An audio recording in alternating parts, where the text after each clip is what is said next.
چلیے ایک possibility discuss کر لیتے ہیں.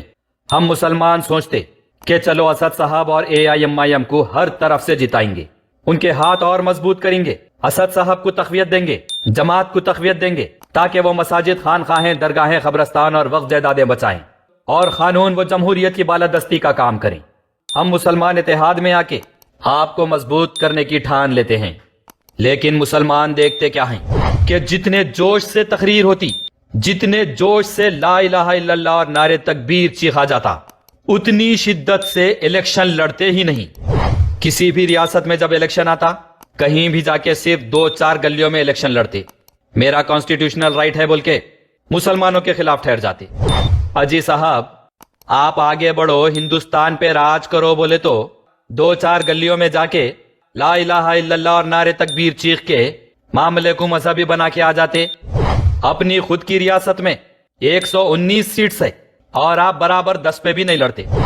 دوسری ریاستوں کے 2-4 گلیوں میں جا کے الیکشن لڑتے, میدان کہیں اور رہتا, کام کہیں اور جا کے کرتے, اور کلمہ مسلمانوں کا, تکبیر اللہ اکبر کا استعمال کرتے, بس جلسے تقریراں اور میڈیا ڈیبیٹس کرتے.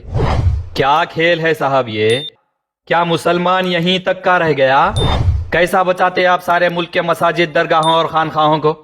کیسا قانون اور جمہوریت کی بالادستی کا کام کر سکتے؟ مسلمان, دین اسلام, کربلا کی جنگ, طائف کے واقعات, لا الہ الا اللہ, نعرے تکبیر, یہ سوپ کر کے بھی کچھ بھی نہیں. تو سارے ہندوستان میں ہار کس کی مانی جا رہی؟ مسلمانوں کی مانی جا رہی.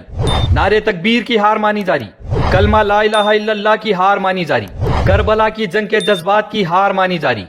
کیونکہ یہ سب چیزوں کو آپ اپنی سیاست سے جوڑ لیتے, اسی لیے آپ کی سیاسی ہار کو مسلمانوں کی ہار مانا جاتا. آپ کو اگر مسلمانوں کا ہی استعمال کرنا ہے, آپ کو اگر دین اسلام کا ہی استعمال کرنا ہے, آپ کو اگر کلمہ لا الہ الا اللہ اور نعرے تکبیر کا ہی استعمال کرنا ہے, اس کے بغیر آپ سیاست اگر نہیں کر سک رہے تو پھر آئیے کھل کے میدان میں, گلیوں کو چھوڑیے, لڑیے الیکشن ہر طرف سے. آپ تو بڑے بڑے دگگجوں کو اپنے جوتے کی نوک پہ رکھتے.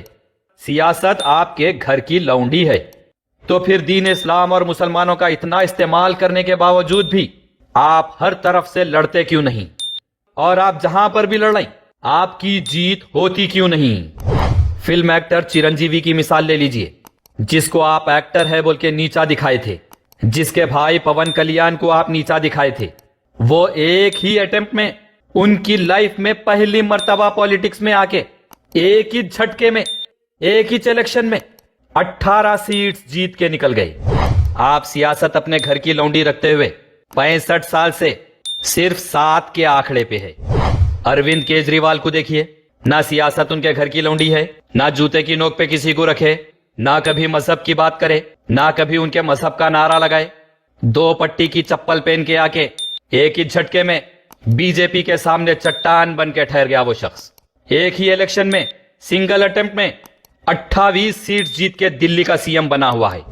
آپ جس کو نیچی نظروں سے دیکھے, وہ لوگ جب ایک ہی الیکشن میں اتنا جیت سکتے تو آپ کیوں نہیں؟ آپ خالی جذباتی اور مذہبی تقریروں سے ایک طرف مسلمانوں کا دل بہلا رہے, دوسری طرف میڈیا کو لیڈ دے رہے, جس سے مسلمانوں کی اہمیت ختم ہو جا رہی.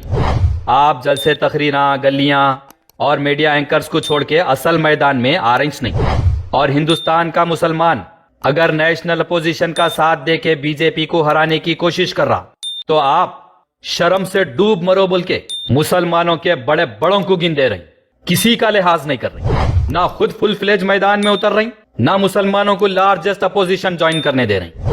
اور جب بھی مساجد, درگاہوں, وقف اور مسلمانوں پہ کچھ بھی ہوتے کر رہے کچھ نہیں, بس میڈیا میں جا کے بیٹھ جا رہے اور جلسے تقریراں شروع کر کے نیشنل لیول کے معاملے کو اپنے آپ سے جوڑ کے بتا رہے.